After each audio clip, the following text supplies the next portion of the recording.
मैं प्रशांत अपने YouTube channel में आप सभी का स्वागत करता हूं। चुनावी वर्ष शुरू हो चुका है, ऐसे में तमाम राजनीतिक पार्टियों ने अपनी तैयारियां शुरू कर दी है। कांग्रेस किसानों के सहारे सत्ता में वापसी करना चाहती है और आज किसान मुद्दे पर बात करने के लिए हमारे साथ बक्सर सदर विधायक संजय कुमार तिवारी और मुन्ना तिवारी जी मौजूद हैं।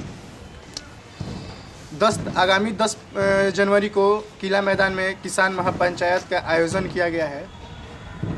आपको बता दें कि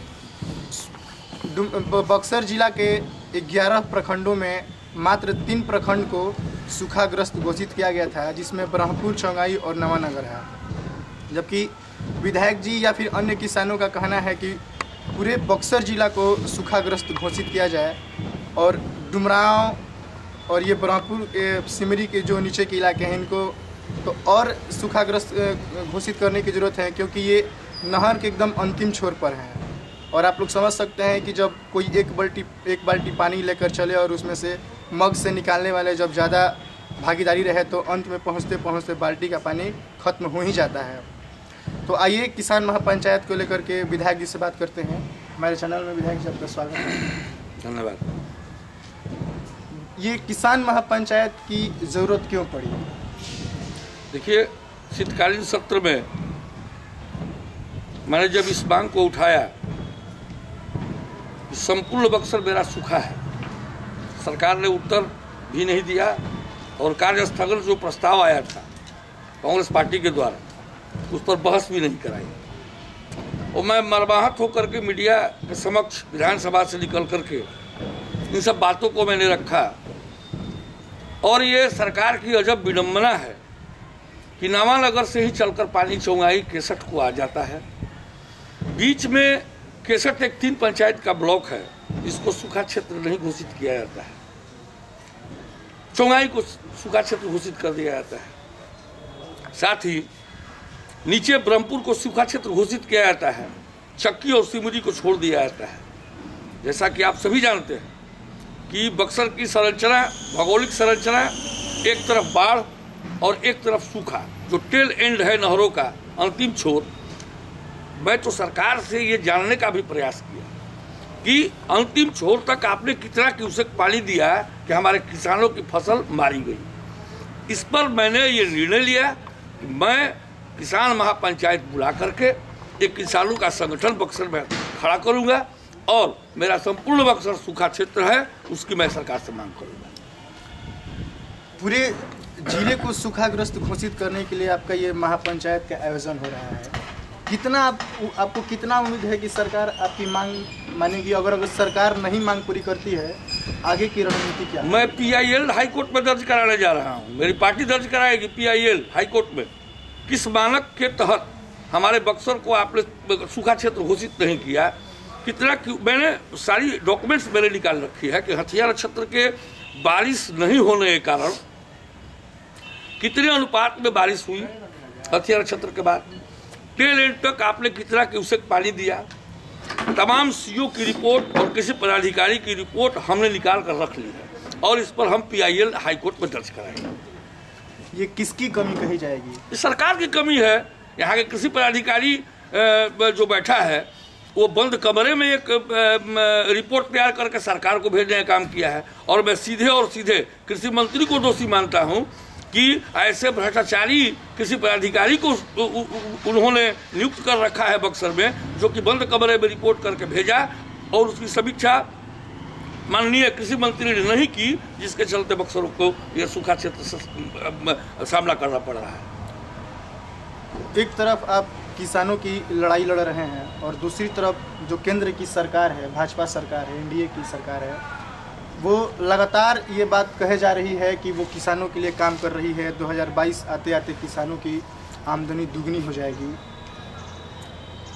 2014 में आदरणीय नरेंद्र मोदी जी ने किसानों की आय दोगुनी करने की बात की थी। क्या 19 का चुनाव आ गया, हमारे किसानों की आय दोगुनी हुई? क्या फसल बीमा का पैसा हमारे किसानों को पहुंचता है? किसान क्रेडिट कार्ड धारक जितने किसान हैं, मैं तो लगभग बक्सर संसदीय क्षेत्र का चारों विधानसभा घूम लिया हूं। मैंने किसानों से पूछने का काम किया है किसान क्रेडिट कार्ड जो धारक हैं, क्या उनको फसल योजना बीमा का पैसा मिलता है? जवाब आता है नहीं। तो क्या वो पैसा निजी एजेंसी के द्वारा जेटली जी के खाते में नहीं आता है? तो कहाँ से अब 22 की बात कर रहे हैं, तो कहाँ से वो आय दुगनी कर देंगे 22 में? उसका प्रमाण तो दे। 14 में उन्होंने कहा कि मैं 19 तक किसानों की आय दोगुनी कर दूंगा, महंगाई की मार को मैं कम कर दूंगा, 100 दिन के अंदर महंगाई को देश से हम कम करने का काम करेंगे। 100 दिन के बाद उन्होंने कहा कि क्या मेरे पास जादुई छड़ी है कि मैं घुमाऊं और महंगाई कम हो जाए? तो मैं ये जानना चाहता हूं कि 2 करोड़ नौकरियां, LPG के दाम कम करना, किरासन पेट्रोल डीजल का दाम कम करना, अगर उन्होंने नहीं अभी तक कम किया तो क्या 22 में कैसे कम कर पाएंगे? उसका भी ब्यौरा वो हमारे किसानों और नौजवानों बेरोजगारों के बीच ले। 10 जनवरी को जो आपका महापंचायत है, उसके लिए किस स्तर पर तैयारियां चल रही हैं? कैसे किसानों को यहाँ? देखिए, जिला कांग्रेस कमेटी और सदर विधायक होने के नाते हम सभी गांव का भ्रमण कर रहे हैं, किसानों से मिल रहे हैं और किसानों को जागरूक करने का काम हम सभी ने किया है। और मुझे आशा ही नहीं, पूर्ण विश्वास है कि लाखों की संख्या में किला मैदान में उस दिन किसान महापंचायत में आएंगे। सिर्फ और सिर्फ एक कारण है कि किसान ये जानना चाहते हैं कि इस किसान महापंचायत में किला मैदान में होने क्या जा रहा है, हम किसानों के प्रति कांग्रेस पार्टी कौन सा रुख अख्तियार कर रही है कि हम उस पार्टी और संगठन से जुड़ने का काम करें। ऐसा कहा जा रहा है कि अभी 2014 तक जो देश के किसान हैं वो कांग्रेस के साथ थे, लेकिन 2014 में किसानों का रुख बदला और वो एनडीए सरकार के साथ है, एनडीए की सरकार बनी। तो 19 में कांग्रेस किसानों को छुड़ाना नहीं चाह रही है, इसीलिए इस तरह का आयोजन किया जा रहा है। कितनी सच्चाई है इस बात? देखिए, इसका जीता जागता प्रमाण छत्तीसगढ़, राजस्थान, मध्य प्रदेश, हिंदी भाषी जो ये तीनों प्रदेश में कांग्रेस ने किसान, नौजवान, बेरोजगार, मजदूरों के बल पर जैसे सरकार बनाई, उसी तरह से यहाँ 19 में भी केंद्र में हमारी कांग्रेस की सरकार किसान, नौजवान, मजदूर, बेरोजगारों के समर्थन से हमारी सरकार बनने जा रही है। किसान महापंचायत के जरिए आप पूरे लोकसभा का दौरा कर रहे हैं, चारों विधानसभा का दौरा कर रहे हैं, तो हम ये भी मान सकते हैं कि आप आगामी लोकसभा चुनाव की तैयारी भी कर रहे हैं? देखिए, हमारा दल अनुशासन प्रिय है और हमारे दल के नेता हमारे आदरणीय राहुल गांधी जी राष्ट्रीय अध्यक्ष है भारतीय राष्ट्रीय कांग्रेस के, और सोनिया गांधी जी हैं। उनका जो फैसला होगा उस निर्णय के आधार पर ही यहाँ कोई फैसला हो सकता है। मैं लोकसभा का अभी तक उम्मीदवार नहीं। तैयारी मेरी जो विधानसभा की तैयारी है और मेरा जो एज ए बक्सर का बेटा होने के नाते, बक्सर का नागरिक होने के नाते मेरा जो कर्तव्य बनता था कि बक्सर की समस्त जनता के आशीर्वाद से मैं यहाँ का सदर विधायक बना, तो बक्सर की जनता की जो समस्या है उसको मैंने सदन में रखने का काम किया और सदन से सड़क तक हम आज संघर्ष कर रहे हैं। किसानों के साथ एक बड़ी समस्या देखने को मिलती है कि जो अधिकारी हैं वो एक तरह से ज्यादती करते हैं किसानों के साथ। अभी हाल में हम लोग देख रहे हैं कि जो 3 प्रखंडों को सूखाग्रस्त घोषित किया गया है, वहाँ किसान समन्वयक प्रत्येक किसान से उनका अनुदान देने के लिए उनसे पैसे ले रहे हैं, किसी से 5,000, किसी से 10,000। चौंगाई में आपके सभा में एक ऐसा ओझा बनाव का मामला उठ कर गया था जिस पर आपने कहा था कि डीएम साहब से बात करेंगे, तो बात कहाँ तक पहुँची? अभी डीएम साहब से मेरी बात नहीं हुई है क्योंकि कार्यक्रम में मेरी व्यस्तता है। 10 जनवरी को किसान महापंचायत किला मैदान में हमने बुला रखा है। किसान महापंचायत के बाद इन सब बिंदुओं पर जिला अधिकारी से मैं मिल करके उनको अवगत कराऊंगा। किसानों के लिए अभी हाल में एक समस्या सामने निकल के आ रही है कि यूरिया खाद को लेकर एक तो लंबी लाइन लग रही है, ऊपर से मूल्य से अधिक पैसे लिए जा रहे हैं किसानों से। तो क्या सिर्फ महापंचायत का आयोजन कर देने से किसानों का भलाई हो जाएगा कि सड़क पर उतर कर उनके साथ? देखिए, नेता का काम संघर्ष करना होता है और जहाँ तक मैंने अभी आपसे कहा कि ये भ्रष्ट कृषि पदाधिकारी ने उन खाद विक्रेताओं से पैसा बांधने का काम किया है, जिससे यहाँ कालाबाजारी की आशंका बढ़ गई है। हमारे किसानों को यूरिया, डीएपी सही समय पर नहीं मिल रहा है और ये पैसा खुलेआम वसूली कर रहे हैं, जिसके चलते ये बाधाएं आ रही हैं। महापंचायत के आगे आपकी क्या रणनीति होगी? महापंचायत के आगे हम किसानों को, नौजवानों की समस्याओं को लेकर, जैसे सदन में समय समय से सवालों को उठाया है, फिर उठाने का काम करते रहेंगे।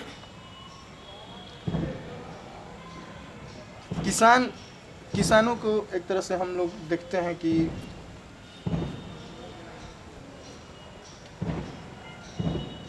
महापंचायत में हम जानना चाहते हैं कि आपके कांग्रेस के सीनियर नेता में कौन कौन आ रहे हैं? शक्ति सिंह गोहिल साहब आ रहे हैं, जो हमारे अखिल भारतीय राष्ट्रीय कांग्रेस के जनरल सेक्रेटरी बिहार प्रभारी हैं। आदरणीय अखिलेश प्रसाद सिंह आ रहे हैं, जो माननीय राज्यसभा सदस्य हैं। डॉक्टर मदन मोहन झा जी आ रहे हैं, जो हमारे बिहार प्रदेश कांग्रेस कमेटी के सम्मानित अध्यक्ष हैं। कार्यकारी अध्यक्ष हैं श्याम सुंदर सिंह धीरज, बिहार प्रदेश कांग्रेस कमेटी के, वो आ रहे हैं।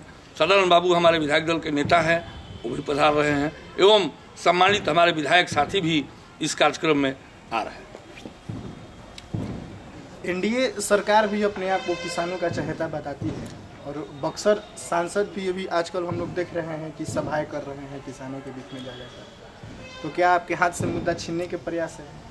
देखिए, अच्छा सवाल आपने किया है। पूर्व में भी मैंने कहा, किसानों के हित में यूपीए 1 की सरकार ने 73,500 करोड़ रुपया की लोन माफी राष्ट्र स्तर पर किया था।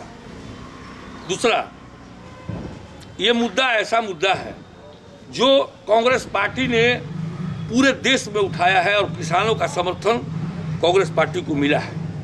और जहां तक छीनने की बात हुई, तो मैंने कहा कि 14 में जब आदरणीय मोदी जी सत्ता में आए तो किसानों की आय दोगुनी 19 तक उन्होंने क्यों नहीं की?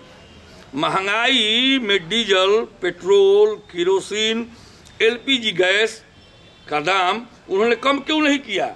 इसी महंगाई उस समय मनमोहन सिंह जी की सरकार में यही लोग कहते हैं कि महंगाई डाइन खाए जाते हैं। आज क्या महंगाई तेगुना दाम एलपीजी का हुआ कि नहीं?